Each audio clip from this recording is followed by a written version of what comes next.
Hare Krishna, Radhe Radhe. Welcome back to my प्यारी Shrimati Radha Rani channel. तो हम इसमें पढ़ रहे हैं प्रभुपाद लीलामृत भाग 2 और अध्याय है आज का हमारा एक मंदिर हो। अध्याय है 38।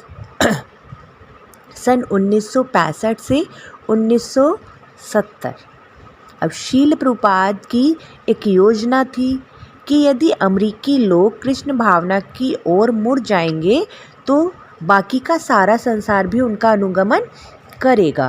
कृष्ण भावनामृत आंदोलन को न केवल अमेरिका वरन सारे संसार में विशेष रूप से भारत में स्थापित करना चाहते थे प्रभुपाद जी कि जैसे बाहर के देशों में कृष्ण भावनामृत का जो प्रचार है वो फैल रहा है, ऐसे ही भारत में फैले। और अब जो है मुंबई में भक्तजनों को साल भर से ज़्यादा हो गया था आकाशगंगा इमारत की 7वीं मंजिल पर 2 अपार्टमेंट में रहते हुए। प्रभुपाद को इससे संतोष नहीं था। वे मुंबई में भी भूमि चाहते थे जिस पर भवन बनाया जाए और उनके जो शिष्य हैं वहाँ पर रहकर प्रचार प्रसार करें। तभी नवंबर में एक श्रीमान एन ने अरब सागर के तट पर जुहू स्थित 5 एकड़ जमीन को इस्कॉन के हाथों बेचने का प्रस्ताव रखा। जो ही प्रभुपाद इस भूमि पर पहुँचे उन्हें स्मरण हो आया कि वर्षों पूर्व उन्होंने इसे देखा था और इस पर विचार किया था।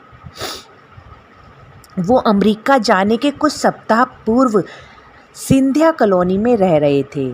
संध्या समय वे सिंधिया स्टीम कंपनी की मालकिन श्रीमती सुमति मोरार्थ जी के जुहू स्थित घर जाकर उन्हें और उनके अतिथियों को श्रीमद् भागवतम पढ़कर सुनाते और समझाते थे।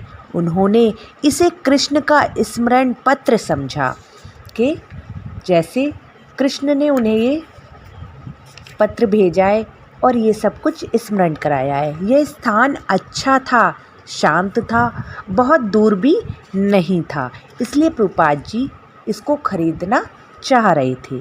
सारे विश्व के भक्तगण प्रभुपाद के मुंबई केंद्र की योजना सुनकर बहुत ज़्यादा प्रसन्न थे कि अब प्रभुपाद जी जो है मुंबई में भी अपना एक केंद्र खोलेंगे। वहाँ उन्हें एक भूमि पसंद आई है। मुंबई में प्रभुपाद के जयपुर जाने के कुछ दिन पहले तमाल कृष्ण ने संन्यास लेने के लिए उनकी अनुमति की याचना की थी और प्रभुपाद ने केवल कुछ को ही संन्यास आश्रम में दीक्षित किया था। और जब उन्होंने ये बात तमाल कृष्ण से सुनी तो प्रभुपाद को ये विचार बहुत पसंद आया कि तमाल कृष्ण को संन्यास दीक्षा दी जाए और प्रभुपाद इसके लिए राज़ी भी हो गए। तमाल कृष्ण गोस्वामी को संन्यास की दीक्षा देते समय शील प्रभुपाद ने उन्हें संन्यास मंत्र भी दिया और ऐसे चलकर जो है तमाल कृष्ण की संन्यास दीक्षा हो गई।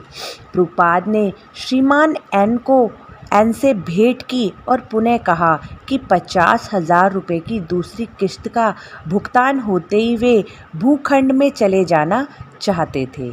श्रीमान एन समझौते पर अटल थे और प्रभुपाद ने मामला कानूनी कार्यवाही के लिए अपने वकील श्रीडी को सौंप दिया था।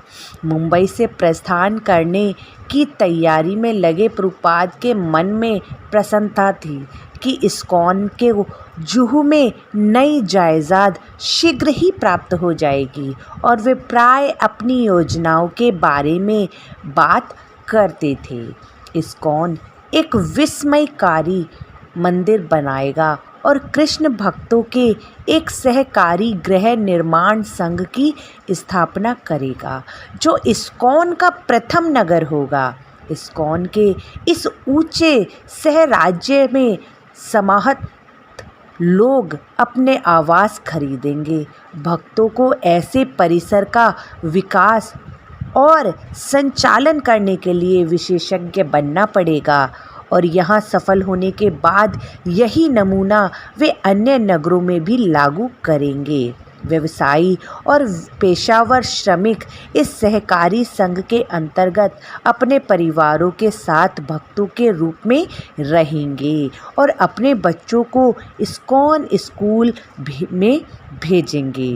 प्रभुपाद बार बार हॉलिडे इन की तरह एक होटल बनाने की बात करते जो विदेशियों और पर्यटक व्यवसायियों के लिए उपयुक्त होगा, जिसकी एक मंजिल इस्कॉन के आजीवन सदस्यों के लिए आरक्षित रहेगी, जहां वे निःशुल्क आवास सुविधा प्राप्त कर सकेंगे। आहार गृह की व्यवस्था विशेषज्ञ ब्राह्मण रसोइयों के हाथ में होगी, जो दर्जनों प्रकार के स्वादिष्ट प्रसाद तैयार करेंगे। राधा रास बिहारी को दिन में 52 नैवेद्य चढ़ेंगे और प्रसाद का वितरण आवासियों द्वारा अभ्यंगतों में होगा। और ये राधा रास बिहारी कौन है? हमारे मुंबई के अर्चा विग्रह है। तो श्री श्री राधा रास बिहारी की जय। और इसी के साथ ये अध्याय जो है समाप्त होता है। हरे कृष्णा, राधे राधे।